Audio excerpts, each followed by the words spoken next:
Oh, I tell you what, our healthcare system is failing miserably. It is all controlled by Big Pharma. From the day we're in medical school, we are taught diagnosis equals this drug. We're taught how to treat problems with pharmaceuticals from day one. My guest today is a leader in men's health, longevity, and peak performance. Dr. Tracy Gapin is absolutely a trailblazer in this space. Number two is I'm trying to get emotional. My why is my family, my kids. They're my everything. And I find that so many successful, driven leaders sacrifice their family, sacrifice quality time for the sake of building their business. Don't lose sight of what's important. Don't lose sight of your why. What's the point of building all this wealth if you don't actually get to enjoy it? I bring up guys like, Steve Jobs. He was busy running his business at age 48, pancreatic cancer. You look at Paul Allen, co-founder of Microsoft, $30 billion at age 56, diagnosed with lymphoma. It's like, you don't have time to wait. And so I really just emphasize everyone just needs to get tested and find those blind spots early before it's too late.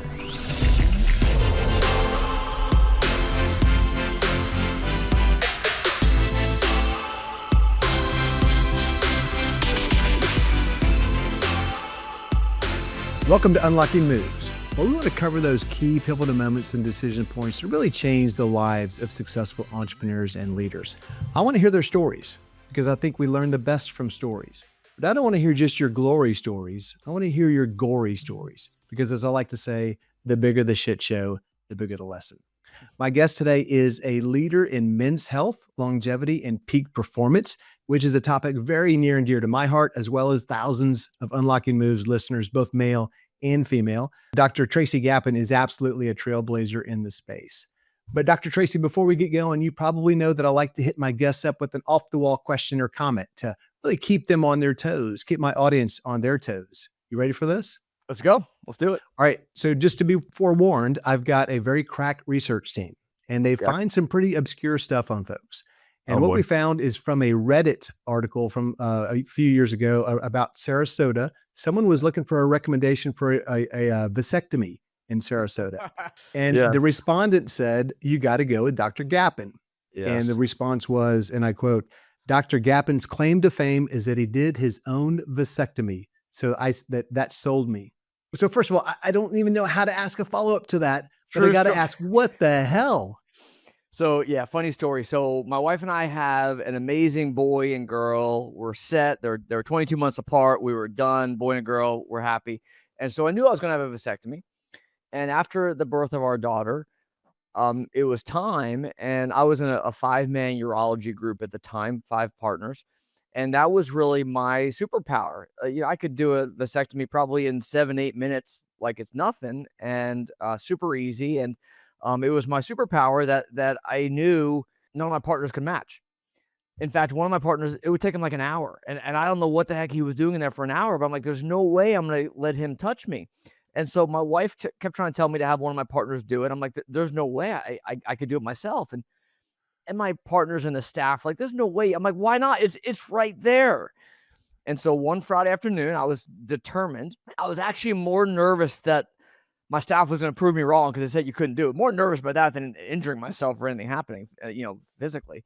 And so I sat one Friday afternoon. I sat on the edge of an exam table in one of my exam rooms, and doors closed. My nurse is out at the nursing station. I told her I'd yell if there's a problem.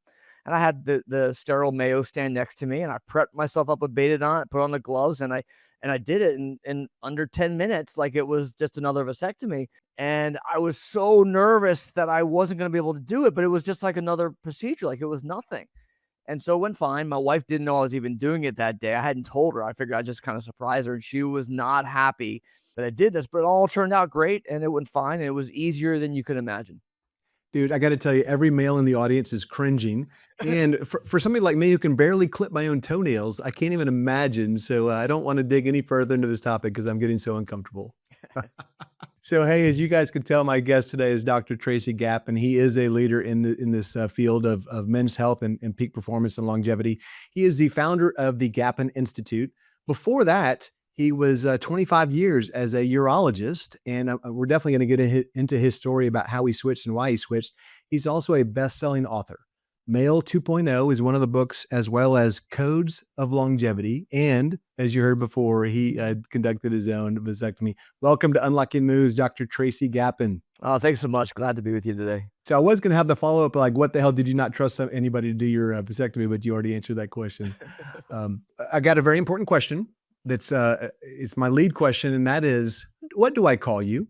Is it Tracy? Is it Dr. Tracy? Dr. Gapin? Is it Yo Dude? What is it? Most people call me Doc Tracy. Whatever you want's fine, though. Yeah. All right, very easy. good. I'm Doc easy going. I'm Tracy. not one of those stiff doctors calling me Dr. Gapin. Nah, Doc Tracy's fine. Well, we're going to respect the all the work you put into the credentials. We'll call you Doc Tracy. You All got right, it. here we go. Let's start with your story.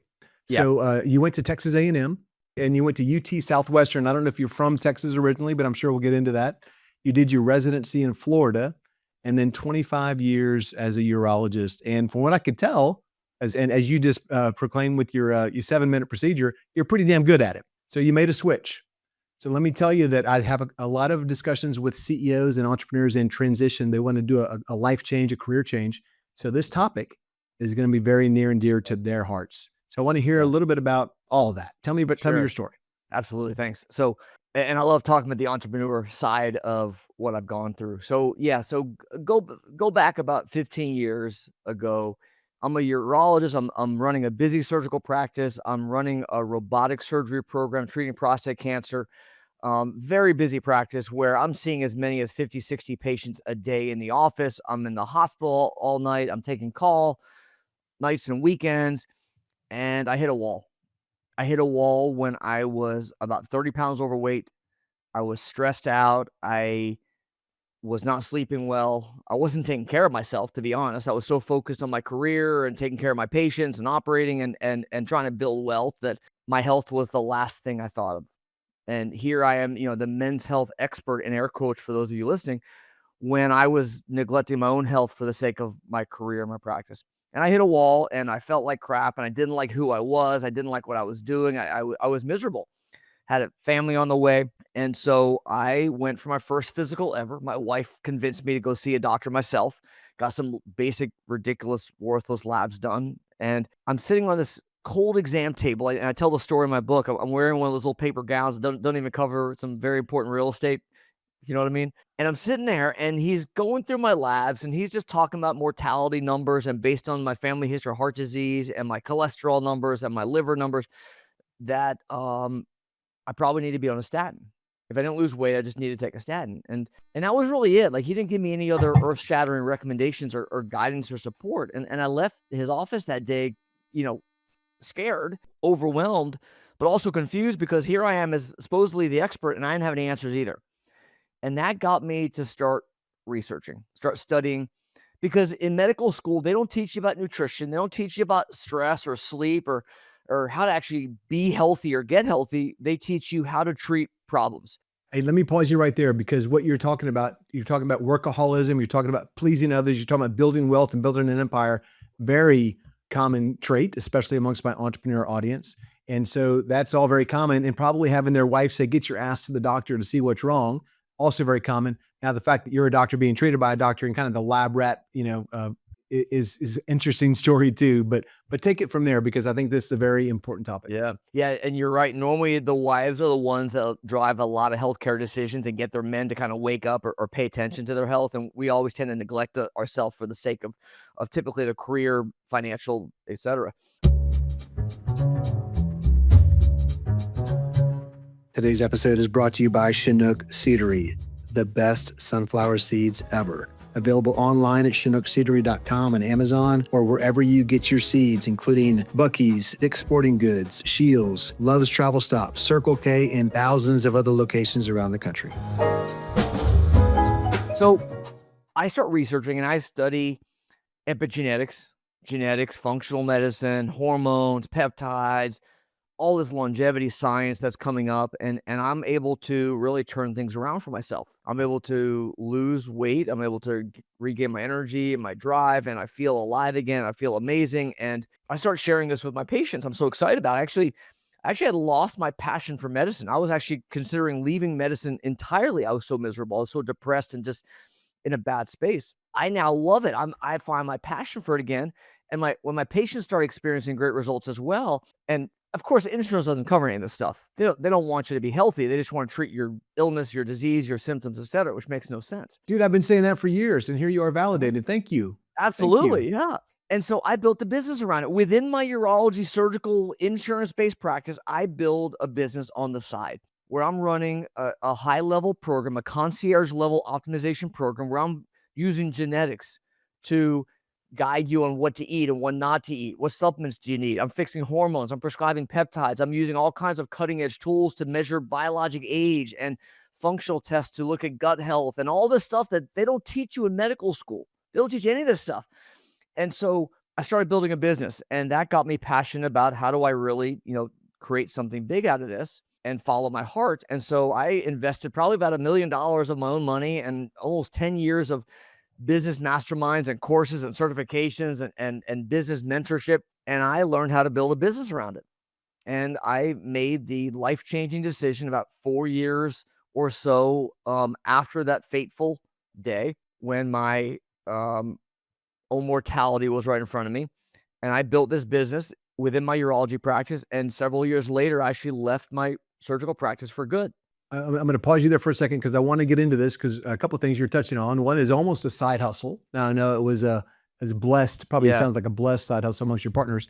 That's the right. other is, and I'm not really sure how far I want to go down a rabbit trail, but there's two things you mentioned that they're hot topics of the day, right? Number one is you didn't learn it in medical school. Why don't they teach you that stuff, which is a whole, Dr. Robert Kennedy, type of thing we can get into. The other is, why doesn't insurance want you to get better? Why do they just want to treat the symptom versus, treat the cause? So you can either plead the fifth, or we can talk about either of those. And then obviously we can get into your leap to entrepreneurship. Oh, I tell you what, our healthcare system is failing miserably. It is all controlled by big pharma. No question about it. From the day we're in medical school, we are taught diagnosis equals this drug. We're taught how to treat problems with pharmaceuticals from day one. And so there's a heavy bias from the beginning on that. Insurance companies, it'll be very expensive to treat you on the front end, right? And so they make all their money by not treating you at all until it's honestly way too late to be clear. And so there's a lot of problems with our healthcare system. And I think that any system is going to give you the outcome that it's designed to give. So I don't even say it's broken. It's not broken. It's designed this way. It's designed around pharmaceuticals. And so I fully support this trend and this awareness that's suddenly exploding right before our eyes of how do I get healthy? How do I avoid problems before they begin? How can I individualize it? What's right for my body, not just what some influencer on IG or Twitter is telling me I should be doing or taking, but what's actually right for me? What do the tests show? What are the right tests? How do I look at markers the right way? Our entire healthcare system has it wrong. There's so many problems with our healthcare system, and I recognize now that the way to fix it is to create an entirely new system. You can't fix this miserable pharmaceutical biased system. You need to replace it. And so what I am doing is I'm building an entirely new model around advanced diagnostic testing I call it find your blind spots, find what are the actual issues. And it's hormones, it's systemic inflammation, it's problems with metabolic health, blood sugar control.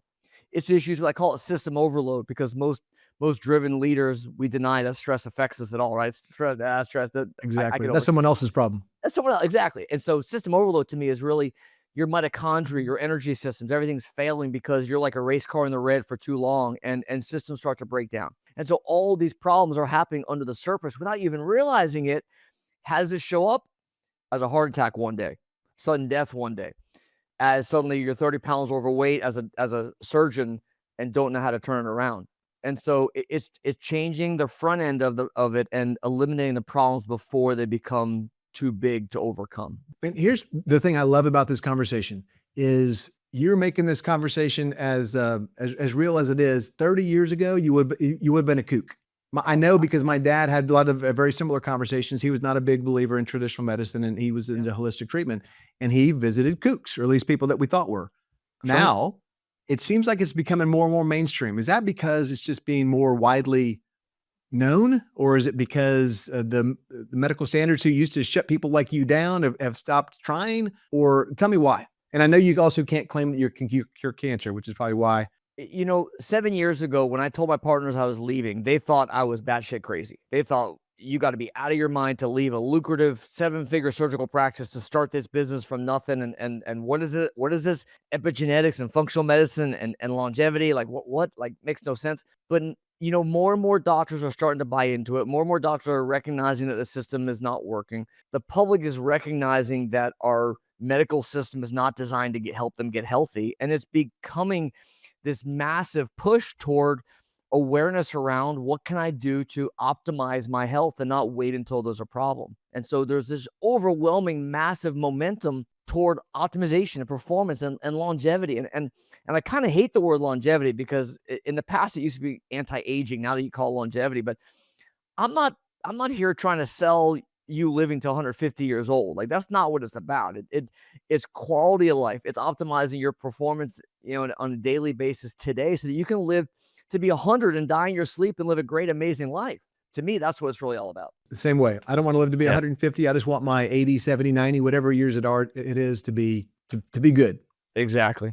Exactly. And as I told my 21-year-old son when I reached that point, I want you to take me swimming, throw a concrete block around my waist and take me swimming. He's like, Dad, I couldn't do that. That's one way to go.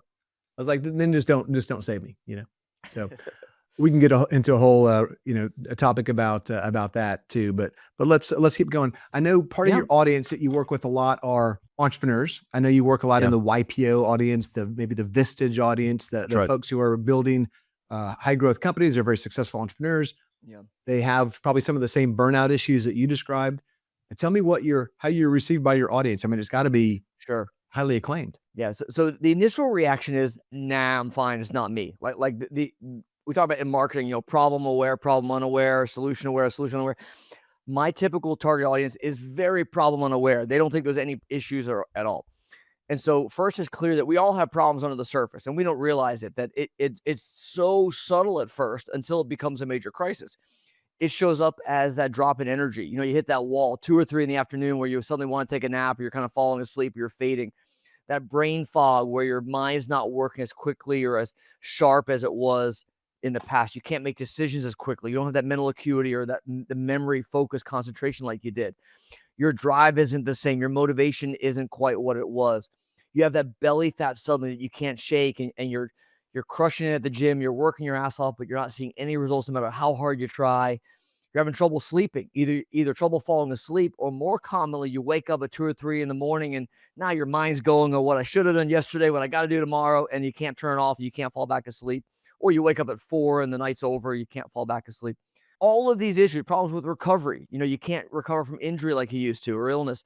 All of these subtle changes are signs that your system isn't working like it should. And that, the aging process, hormones, inflammation, system overload are causing real problems on the surface. And so the first issue is just to get men and women, leaders, to recognize that they need help before it's too late. Yeah, I know everybody in my audience is going, check, check, check. I got all those things. Right? It was me too. Yeah. So I got to admit, it's a little overwhelming, honestly, right? Yeah, it's a lot. And we tend to deny it. Like, yeah, no, I'm fine. Or it's not so bad. I'll wait, not a big deal. I'm too busy. I'm too busy running my business. And I bring up guys like, shoot, Steve Jobs, he was busy running his business at age 48, pancreatic cancer. You look at Paul Allen, co-founder of Microsoft, $30 billion at age 56, diagnosed with lymphoma. It's like, you don't have time to wait. And so I really just emphasize everyone just needs to get tested and find those blind spots early before it's too late. So I want to get into the types of tests that you recommend and things like that. But before we do, I want to finish this, I say beginning. It's not really the beginning of your entrepreneurial journey because clearly you were a doctor and it sounds like you had your own practice. So you were a partner in a practice, but you went off on your own. Yeah. And I've got a lot of folks, as I mentioned, in my audience who are contemplating an entrepreneurial career, a career change. And so something put you over the edge. You were doing it for 3 or 4 years. It's kind of a side hustle within the business. And then you said, screw it, I'm going. So what was the impetus to the leap? Did you have a big enough practice now, or did you just get, screw this, I'm leaving? So it's a passion project first. I freaking love what I do. And I echo that every day. My team, we have 18 employees now. We're growing in the last year. We're suddenly growing very quickly. I love what I do, and I would not have made that leap if I didn't believe wholeheartedly that we're going to crush it and we're going to succeed. but I had the foundation in place as well. I had a book of business. I already was generating some revenue. I had saved money from my surgical practice so that I could withstand the challenging times. It's a grind. It's hard. There are ups and downs, and we go through periods where sales aren't what they need to be, and so you have to be able to withstand the storm. And so it was very intentionally thought out. It was methodical. When I made the leap, I was truly ready to go and able to withstand that. I also had built the systems. I believe so much in having proper systems in place, and it's SOPs and process and systems that's going to help you succeed, not just passion and good luck and a few clients. Well, well said. So let's get into the test. On the way there, I want to talk a little bit about one of your books, Male 2.0, 2.0. I'm not sure how you say it, but one of the things I liked about that was it talks about going from a reactive pill-based health system to a holistic, proactive, precision medicine approach, which is focused on mindset, biomarkers, and environment. I really love that idea. And so, again, talk about getting healthy as opposed to, solving the symptom, which probably has 10 other side effects. Can we do a brief sidebar on the pharma ads that we see? It's going to treat my diarrhea, but I've got 37 other diseases I'm going to fall to as a result. Yeah, it's just one Band-Aid after another. Yeah, it's crazy. So tell me about some of the key tests. You said that even in your case, you sat there and they did a lot of biomarkers and a lot of medical lab tests that you said they were worthless. So tell me about the types of things that you're doing that you would recommend my audience consider as far as labs or what their first steps would be. Yeah. So we look at categories. I'll start with cardiovascular health. The typical labs, the ones that I had run on me were total cholesterol, LDL, HDL, maybe triglycerides. Those actually don't really tell the story. You want to be looking at things like ApoB. ApoB, or apolipoprotein B, is a marker that every guy out there, every man and woman, should be getting done because it is the key marker of your lipid metabolism and of cardiovascular health or risk. ApoB is the single most predictive marker of that, and you don't catch that necessarily with certainly not total cholesterol or even LDL. So ApoB, is that ApoB? Is that, how do you spell that? Yeah, exactly. Capital A, little p, little o, and then capital B it stands for apolipoprotein B. Exactly. Okay. So key marker for cardiovascular health. A lot of other cardiovascular markers. Capital L, little p, and then little a in parentheses is pronounced LP little a. That's a genetically inherited one. The personal trainer on the TV show The Biggest Loser, Bob Harper, this guy was the epitome of good health, teaching people how to lose weight and get in shape. And a couple of years ago, at the age of 51, the guy had a heart attack. He almost died. He had a massively elevated LP little a, which doctors don't ever check. So these are like key labs that everyone should be checking that your doctor doesn't even know about, let alone check. Look at hormones. Testosterone is the hormone that most guys think of, but you want to be looking at free testosterone, which is the testosterone that your body can actually use, not total. And you want to ignore the ridiculous reference range because that's based on the crummy average of the population, which is about 50% lower than it was 20 years ago, massively declining. Let's talk about that for a second, because I've done my physical recently, and my doctor at least was kind enough to share that same thing with me, because I want optimal health, just like most of the people you've just described. And so she gave me the range of what's normal, quote normal, and it's based on the average human being. And I've seen the average human being, or at least the average American. We don't want to be the average American. Tell a little bit more about that. Yeah. So the testosterone numbers you see on the right side of that lab slip, that average, it's like 296 to 814 or something ridiculously, stupidly wide range. That's based on, from 2017, they looked at the average of the population and they created a bell curve. And you look at the median, statistical median or average, and then 2 standard deviations above and below. That gives you this wide, ridiculous range. But we know from several studies worldwide, a study in the US and 2 in Europe, worldwide, levels are half what they were 20 years ago. Half. So the studies or the lab results that were used to give you that reference range are half what they were 20 years ago, and yet they're telling you that that's where you're supposed to be. And so all they keep doing is just lowering the bar and just telling you you're okay, or you're quote normal, or that's where you want to be when you're not. And so I've had guys with a total testosterone of 290, which is hypogonadal. It's in my opinion, clinically low testosterone.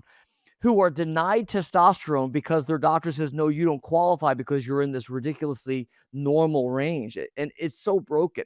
It's the wrong way to look at it. And so you want to be looking at free testosterone, but there are other hormones that most of us don't look at besides testosterone as well. So let's do that. Let's tell me what I should want as I'm a 56-year-old male. What should I be looking for from my normal, which is, peak performance.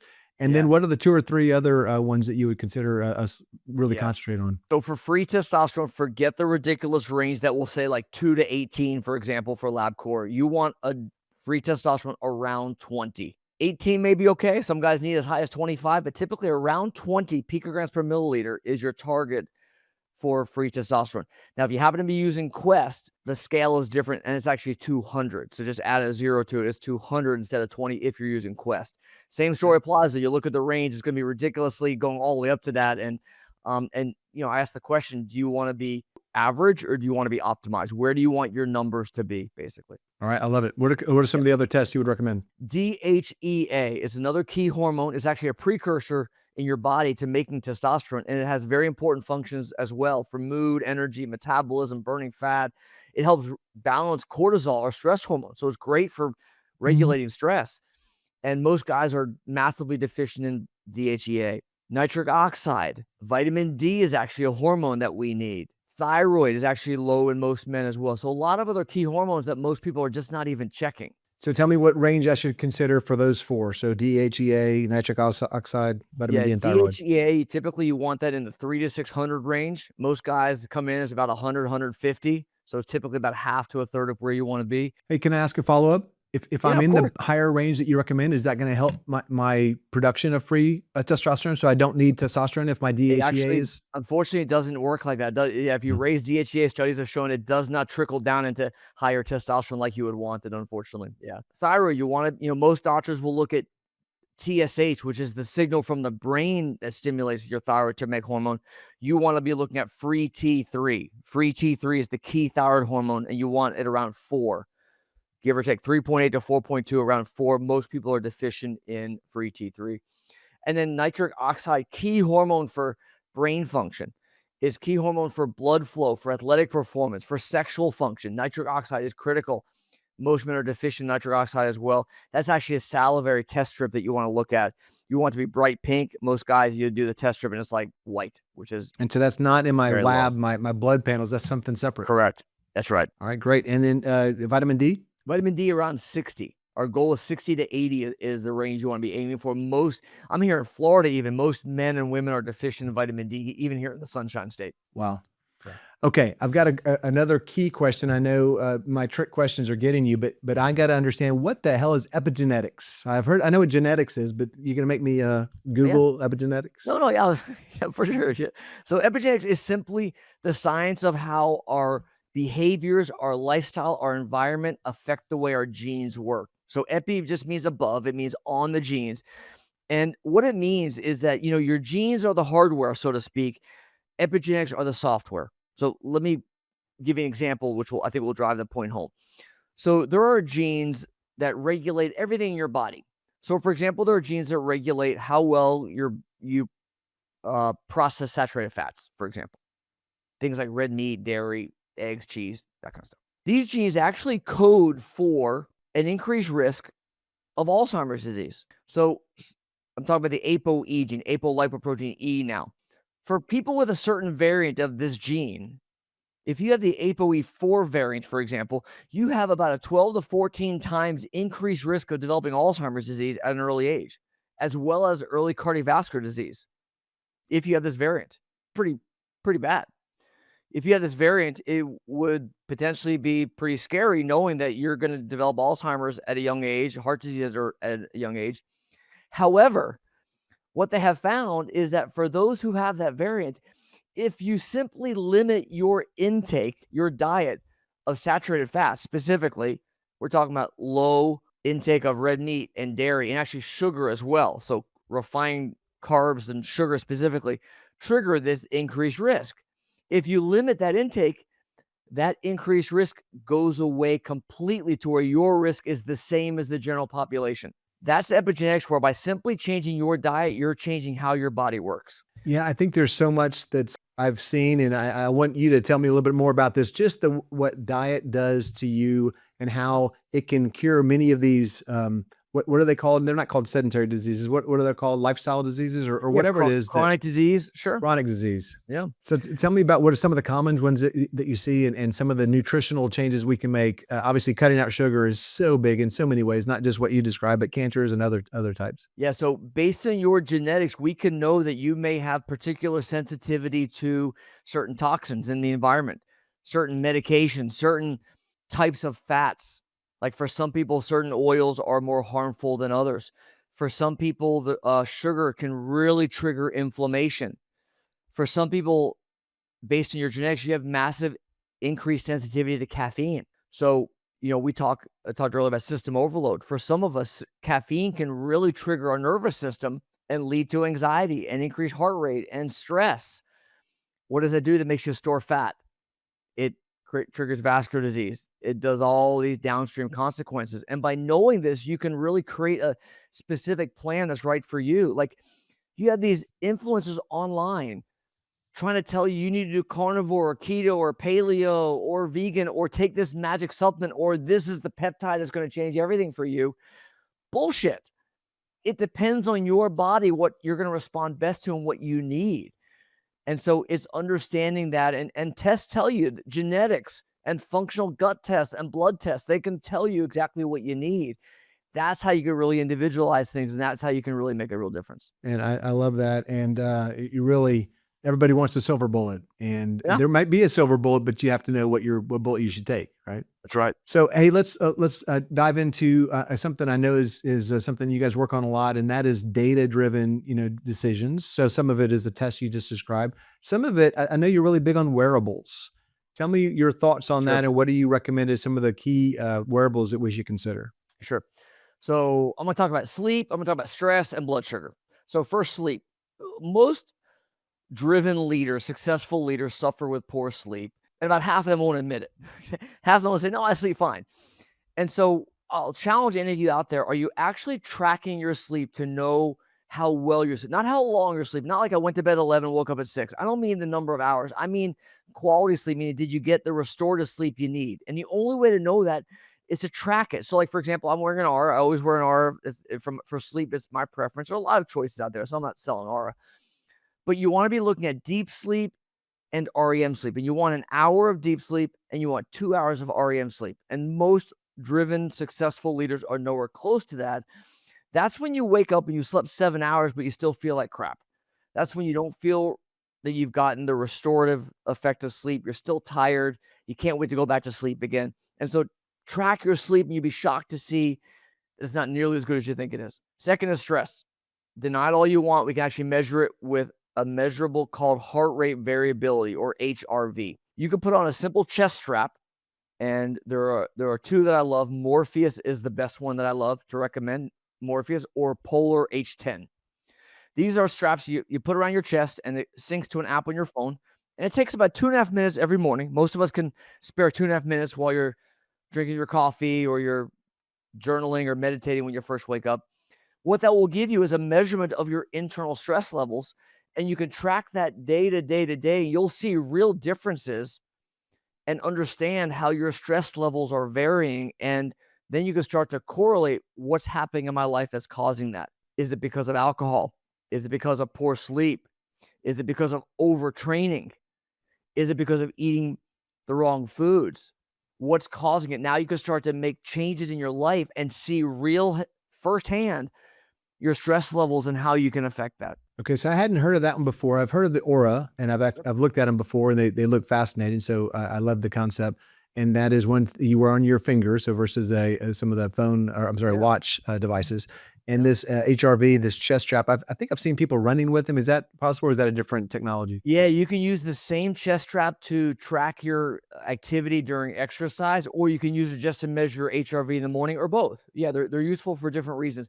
I love it. Just keep it simple. Measure your HRV every morning, and you're gonna get a number. Whatever that number is, doesn't matter. Okay, it's not like if you're 45, you're in terrible shape. If you're 55, you're great. It's not like that. You want to look at the trend over time, and if you're HRV is 49, 52, 51, 48, 53, 40. Holy cow, what happened? Why did it suddenly plummet by 10 points today? And what did I do yesterday? What did I do last night? What happened? What caused that?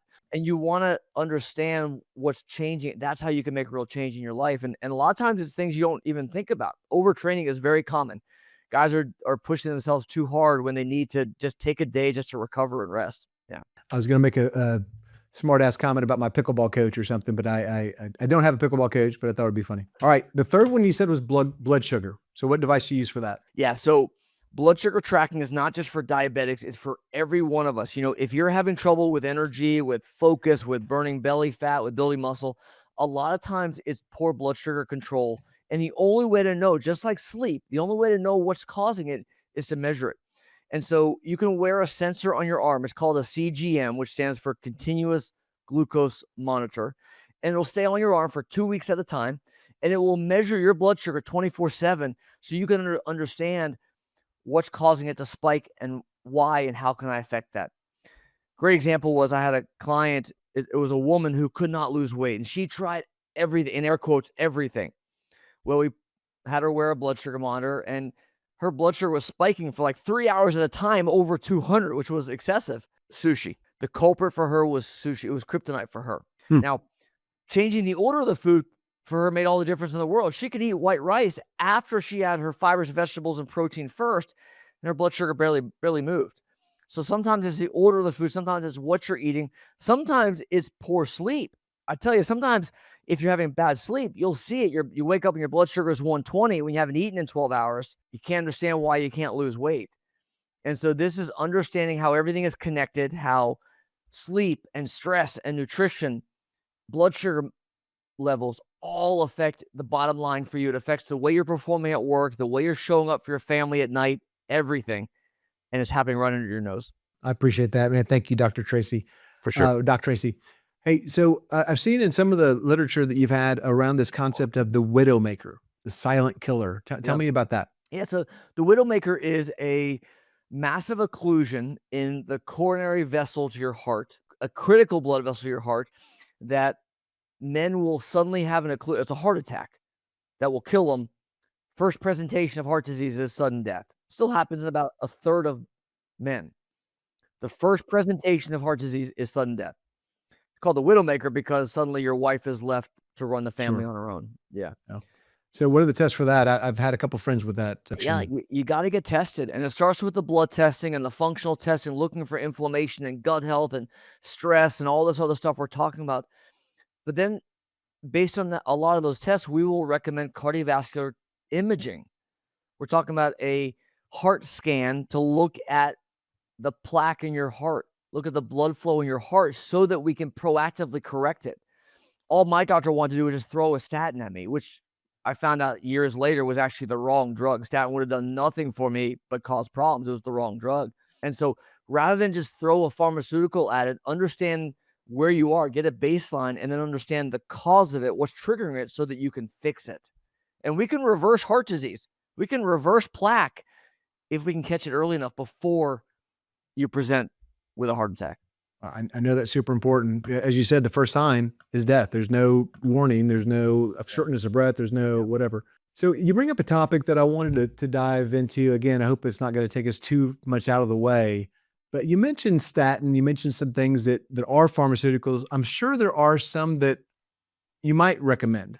Like not all Western medicine is, debunked. Is it too much to ask you, like, what are some key ones that you're like, yeah, you got to do that. You need this for pain. You need this for, I don't know what they might be. Or is that just too big of a topic? I'm on a pharmaceutical.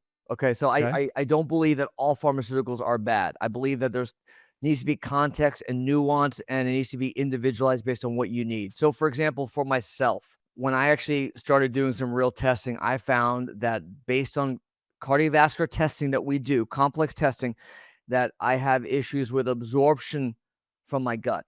And there's a pharmaceutical for that called Zetia. Ezetimibe is the generic name for it, but Zetia is the drug that blocks absorption in the gut. It's a completely different mechanism of action of a statin. The statin doesn't work the same way. It treats a different problem. It treats internal production of cholesterol. And so for me, I've had massive improvements in my cardiovascular health, in my lipid profile, of course, with my diet, of course, with fitness, of course, with fixing hormones and sleep and stress and everything else. And Zedi is a part of that as well. And it's worked wonders for me, but only because that's what my body needs. And so I'm not here to push a certain drug on everyone. It's the testing helped me recognize that that's what I needed. Gotcha. But if I have um, poop cramps, or if I have a cyst in my ear or whatever, I don't need to be taking all kinds of stuff that they're selling me on TV. That's probably the biggest thing. If they're selling it to you on TV, you probably don't need it. Yeah, we avoid almost all pharmaceutical. It's very rare. We work with a lot of high level clients, and we're fixing a lot of issues with inflammation and hormones and cardiovascular health and metabolic health, blood sugar control and sleep and stress and optimizing for building muscle and burning fat and living longer and all this great stuff. And we very rarely will prescribe pharmaceuticals. It's everything else that we do that makes the bigger difference. And that is exactly why the pharmaceutical industry hates people like you, because they want to sell their products, and you're not selling a bunch of drugs that are a big high margin. You're just helping people improve their health. Okay, so Dr. Tracy, we're at a point in the show where we want to uncover your unlocking move. What were a key move or two that really helped you change the trajectory of your life? And I have a couple of guesses based on our discussion. Yeah, so I'll tell you, the health challenges I went through, as I described earlier in my urology career, really woke me up to the fact that I have to get healthy myself, but also you have to love what you do. You have to build a business around truly loving what you do, and who do you serve, and what's the actual value, what's the transformation you provide. And now I have such a bigger impact. And for me, it's like I think of that Jerry Maguire scene where he was fired and he's trying to save all of his clients before they leave him, and his switchboard has all those calls on hold, and he can't get off the phone with Cuba Gooding Jr., right? He's stuck on that phone with that one client. He's trapped with that one guy, and all the calls disappear, and he's left with that one guy. I felt like every time I was in an exam room with a patient, I felt trapped because I want to impact thousands and millions of people, not just one person. And to do that, I am now moving to the next phase of my business, which is I'm now training other doctors how to do what I've done. Training other doctors how to build a business they love, how to build a practice, how to build a program, run my program, licensing my program through their practice so that they can love what they're doing as well. So I can reach millions of men that way. And having that mindset shift around, you don't have to be stuck in a job that you hate. Find what you love and build a business around that. And I'm having a bigger impact in a very different way than I was when I was doing robotic surgery 10 years ago. And that's so impactful for two reasons. One is you're following your passion, which is the topic that I talk about a lot. And the other is taking this setback, this health challenge, this slap in the gut, whatever it is that says you need to make changes, and you've used it for good. You've made it not just making yourself healthy, but you're making thousands of other people healthy as well. So kudos to you, Dr. Tracy. Thanks so much. All right. So I've got a couple of other questions for you. One I call the listener's advocate question. And this is from my since departed friend, Rod Kurtz, encouraged me to ask this question. If the listener has Dr. Tracy Gapin in front of them for a one-on-one conversation, what kind of question would they ask? And so the one that comes to mind is, give me a cheat code. Give me the top 2 or 3 things that you would say you've got to go do today or tonight to make an easy change, or maybe a big change. So I think I always fall back on sleep. I think that one of the most underappreciated aspects of your health is sleep. And most of it is our own undoing. We're so focused on our career, on whatever project you're working on, that you sacrifice sleep for the sake of thinking that you're going to be more productive. What happens, however, is by not getting a good quality sleep, your body can't repair and restore itself. And so you wake up the next day and you're already behind the 8 ball because you haven't fully restored. And now you're not performing at your peak. And now you're even more tired. You can't be as efficient. So now at night you're having to work harder because you didn't get as much done during the day as you could have if you were actually operating at what I call peak performance. And so now you're trying to push yourself even later, and it becomes this ugly cycle. When you sacrifice sleep, you ruin everything. You can't build muscle. You can't burn fat. You can't have the energy and focus and drive and confidence, to be honest, that you need throughout the day. And so focus on creating a consistent bedtime that's going to give you at least 7.5 hours of sleep. No, like I wake up at 6. That means I have to be asleep by 10:30. I have to be. That means I'm in bed at 10. It's non-negotiable. So build your life around that. Number one. Number two is I'm trying to get emotional. My why is my family, my kids, my 11-year-old son, my 9-year-old daughter, my beautiful wife. They're my everything. And I find that so many successful, driven leaders sacrifice their family, sacrifice quality time for the sake of building their business. Don't lose sight of what's important. Don't lose sight of your why, because that recharges you, that energizes you. That's what it's all about. What's the point of building all this wealth if you don't actually get to enjoy it? And so I'm very, very intentional about my time and have a clear cutoff where when you're done working, whatever, like for me, it's 6 o'clock. I am freaking done. I cannot work from 6 until I go to bed at 10. And that's family time. That's quality time. And you have to set those boundaries, and it's going to make a world of difference for your health, because you're going to enjoy life more. You're going to be happier. You're going to have more energy. It's everything. And that's sage advice, not just for your health, but obviously the quality time with your kids while they're younger and can appreciate being with dad, and while you're younger and healthy and able to be with them. And of course, sleep. I know it's not rocket science. I mean, everybody knows that, and it's just so powerful. I appreciate you reminding us and telling us 7.5 hours. Get to bed by 10:30, or sleep by 10:30. Get to bed by 10. In your case, you're getting up at 6. There you go. Some people sleep till 10. Whatever. Okay, so I've got a follow up that I thought about as another question around this, and that is this concept of environmental exposure, like some of the environmental threats that are around us that cause us challenges, health challenges. What are one or two things that you might highlight there? It's a concept called endocrine disruptors. Endocrine disruptors is a fancy medical term for chemicals, toxins in our environment that crush our hormones, and it leads to a lot of downstream consequences. It leads to the low hormones we talked about earlier. It leads to issues with diabetes, and it promotes cancer and obesity and ADHD and all kinds of other chronic disease. And so we're talking about like our drinking water. You don't realize this, but your tap, if you just take water out of the tap, it is loaded with chemicals that our treatment plants can't filter out adequately, especially women's birth control. Synthetic estrogen is in massive quantities in our drinking water, and that is dramatically disrupting our hormone production and function in our bodies. And so you want to be filtering your water, for example. So I'm always drinking from a stainless steel water container with filtered water. So you can put a filter, for your whole house. You can put it just under your sink. Make sure it's reverse osmosis. Make sure it's carbon block as well, if you can. And only drink filtered water. Plastic water bottles, plastic sports bottles, plastic food containers. These are loaded with microplastics. They're made of phthalates and BPA, which are known to crush our hormones as well. You want to really avoid ever drinking from plastic water bottles, the plastic Powerade, Gatorade, for example, plastic food containers. Especially do not heat up your food in a plastic container. Use Pyrex or glass. These plastics are killing us, and they're everywhere. We can look at our food itself. Our food is loaded with chemicals, herbicides, pesticides, all kinds of preservatives that have been shown to crush our hormone function as well. So really insist on eating clean, fresh, organic fruits and vegetables. It is worth the money. There's a massive difference there.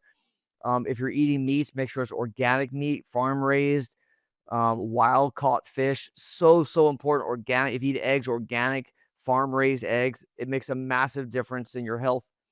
Finally, personal care products, things like especially your laundry detergent, your sunscreen, your deodorant. Those are chemicals that are on your body all day. Your soap, your shampoo, these chemicals are everywhere. And you can actually scan. There are apps on your phone. Healthy Living is a great app by the Environmental Working Group. It's free. Download on your phone, Healthy Living. And when you go to the store, you can simply scan barcodes, and it'll tell you all of the chemicals that are in these products that you thought are decent for you, but they're not. And they add up. All of these toxins that are everywhere, I call it a soup of endocrine disruption that we're bathing in every day, in our water, in our food, in our personal care products. And it requires that we be very intentional about every single thing that we eat and drink and put on our bodies, because it has a cumulative effect. And I'm glad I asked that follow up.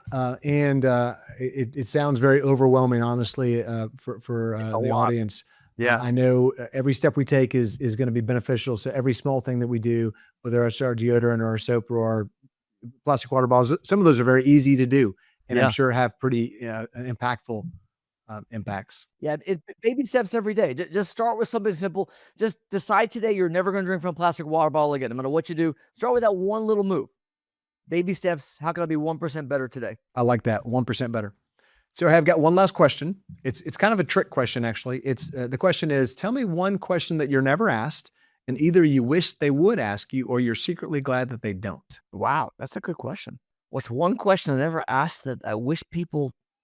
I hate those questions. Who do you want to? If you want to have dinner with someone stranded island, I hate those questions. God, I don't know. Who is your role model? Who do you respect, idolize? I don't like that question because it triggers people. But I'll answer anyway, actually. My answer is Elon Musk. I am fascinated by his genius. I'm fascinated by how fast he's able to move. I'm fascinated by how he's able to build so many businesses at the same time. How he's transforming our lives right before our eyes. And he is a true genius. Put aside all the political nonsense. What he's able to accomplish is truly inspirational for me. And I agree. Everything from space to social media to the Boring Company to solar to, I mean, all these amazing companies. He's AI building. now, the moves he's making in AI, it's revolutionary what he's doing. Yeah. It is. And I wish it wasn't so politicized because to your point, he is, I think, one of the most amazing human beings when it comes to science and business that's out there. Yes. Now, you can debate other things as well, but we're not here to debate that. We're here to have a great interview with Dr. Tracy Gapin. Appreciate it. Hey, on that note, we're going to wrap this puppy up. Dr. Tracy, thank you so much for joining me on Unlocking Moves. And for the audience out there, please go like and subscribe. Unlocking Moves, wherever you consume your podcast, Apple, Spotify, YouTube, you name it. So Dr. Gapin, thank you so much for joining me on Unlocking Moves. Appreciate you. Awesome.